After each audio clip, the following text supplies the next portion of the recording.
I have spent years hiding behind masks of makeup, self-doubt, but now I am embracing my true skin color and sharing my journey with vitiligo. Vitiligo may have taken my pigment, but it has given me a voice to reclaim my identity and challenge the world's beauty standards. Hi everyone, my name is Ssuubi and I'm a person living with vitiligo. In 2011, my skin started to change, same as my life. It was the beginning of new journey. I felt like I'm born again. Though by the age of 8, I didn't notice that. I started noticing it around when I'm getting to my 12, 13, and 14. I noticed that I had vitiligo in the April of 2011.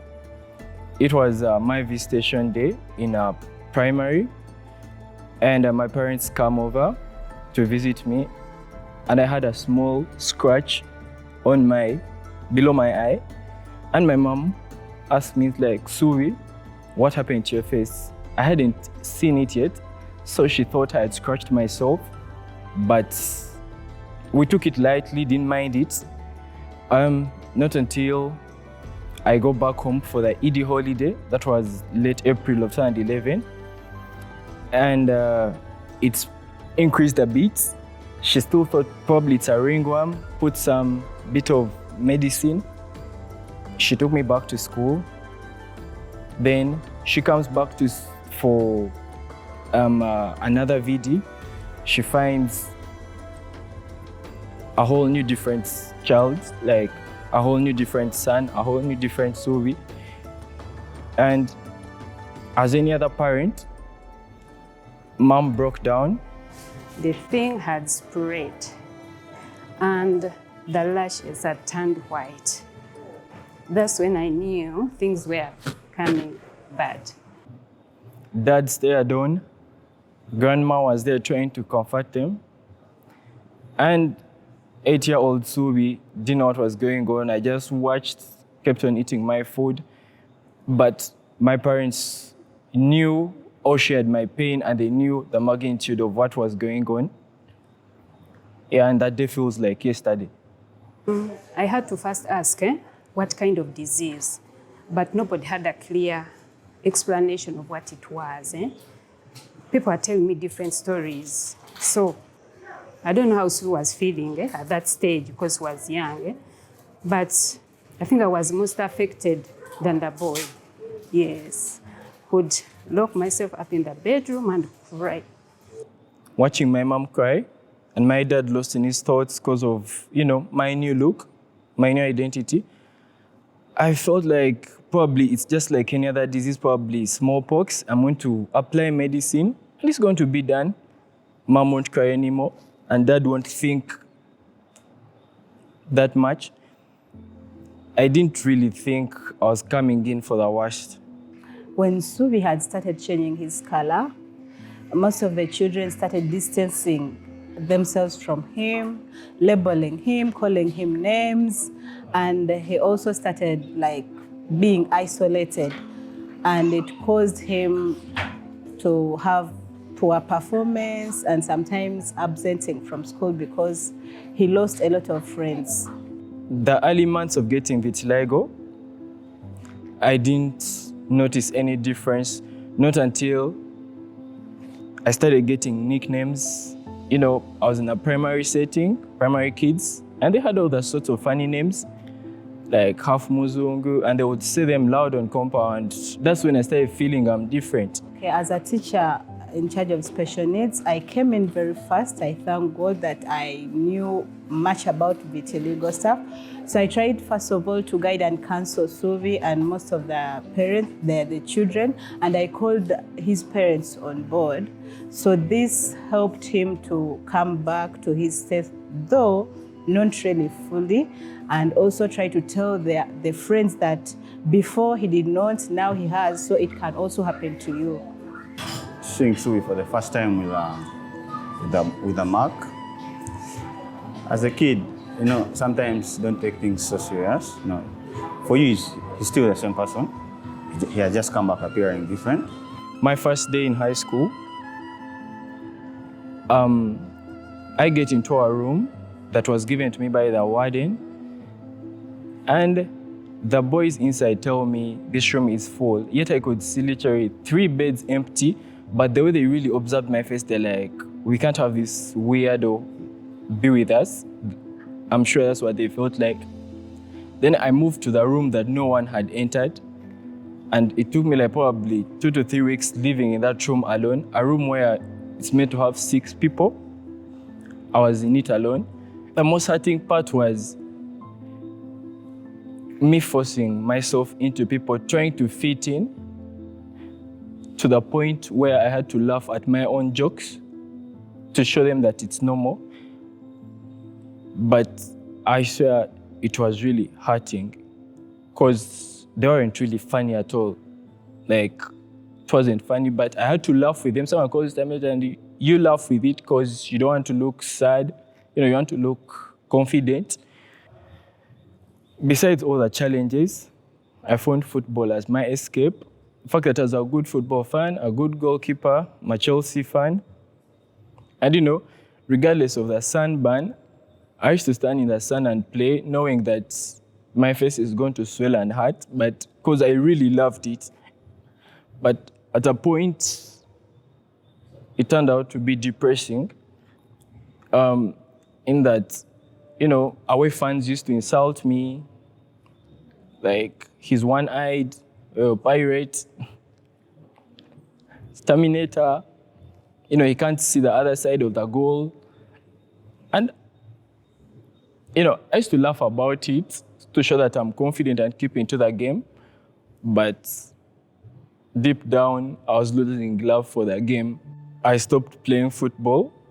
The fact that even when I was playing football in my primary, but when I reached secondary, I was denied a chance, to be truthful, in my senior one. Regardless of, because I was a small boy, but I had a talent. But my whole level, I played only 2 matches in that school I was in. But I really loved the game, but that's the only time they invited me to play with them. My escape had become, my depression. In a million people, I was one, and it was a rare condition in Uganda. So we had to try out any medicine that was being told by my mom. She was so desperate to get me treatment. Then after treating for some time with herbal medicine, the thing was not going. So that's when someone told me I should go to the medical doctors. Then we moved from traditional medicine to the doctor's medicine, the English medicine, should I call it that, to the hospitals. I got my first hospital treatment from Kampala Skin Clinic from Dr. Kambugu, a well-known dermatologist, and he has really done a good job in advocating for vitiligo and sensitizing people about it. I later went on to Kampala Unity Skin Clinic at Acacia Mall, owned by Dr. Malik, a very good dermatologist, one of the best in the country right now. And he had introduced the UV lighting or the phototherapy, and its purpose was to awaken the melanin cells to bring back my melanin. Time came when Ssuubi himself told me, I'm fed up. I'm fed up of medicine. And when I sat alone, I would sit alone and pray if Ssuubi would learn living with that thing, confidently, associating with others with that thing. And God helped. I had to quit medicine and quit medication and, embrace who I was and the new me. I left medication because I felt like, since I'm called Ssuubi, and let me be hope to those that are living with vitiligo and try to show them that if I can live with it, you can live with it. And I shouldn't. That's why I had to leave the medication and try to be a voice to the many, because you can find some people in the situation that there is treatment, but the treatment was quite expensive and there's someone who's not going to treat it. But I personally could afford the treatment, but I decided to live with it. In that there's a little girl there down that thinks she's different, but I try to show her there is more of us that are unique, and that always kept my friends going that had vitiligo. After the hard decision of leaving treatment, I noticed that my vitiligo doesn't define me. Rather, it's a story of change and strength and hope in my life. So through I got to start my advocacy for people living with vitiligo and other disabilities. I started up Saints Children's Foundation, which helps children with disabilities and the helpless children. They may not be having vitiligo, but are facing the same circumstances that I used to go through, the same experiences. They're being bullied too, because probably he has one arm, probably he has a scar on his face, he has one leg. So I was doing that to support those people. And the fact that I had stopped my treatment, that was showing my togetherness with them, that I'm here with you forever, I'm there. And I really loved it because I feel so much peace when I'm with the children, helping them out. It's like a hobby to me right now, like making those children happy and looking at him and telling him, we are not different from the normal people.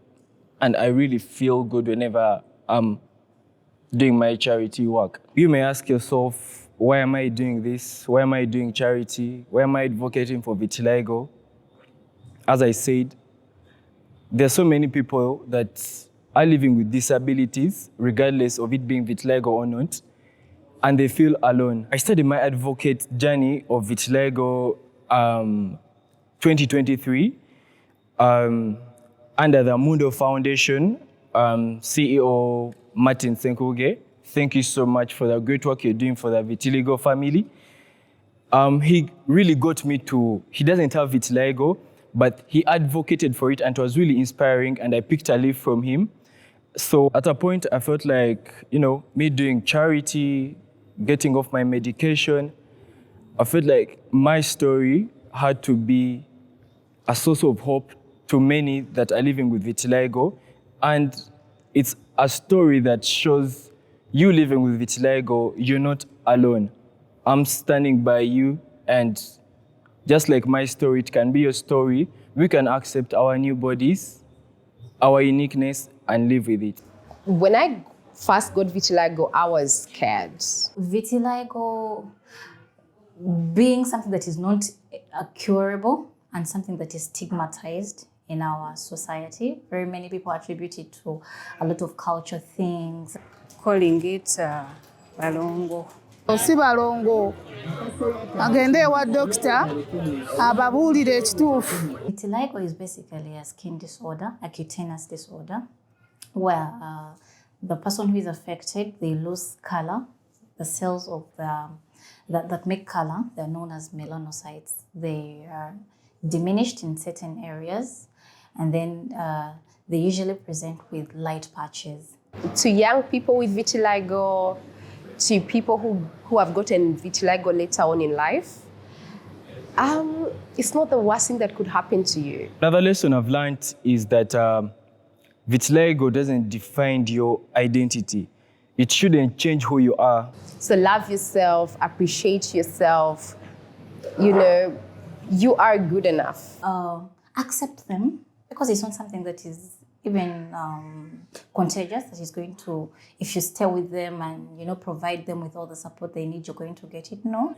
You like playing football, go play that football. You like playing netball, go play that netball. You like playing the basketball, do it. You liked, public speech, do it, because vitiligo won't define your identity. You remain the person you are, just with a little bit of a beauty spot.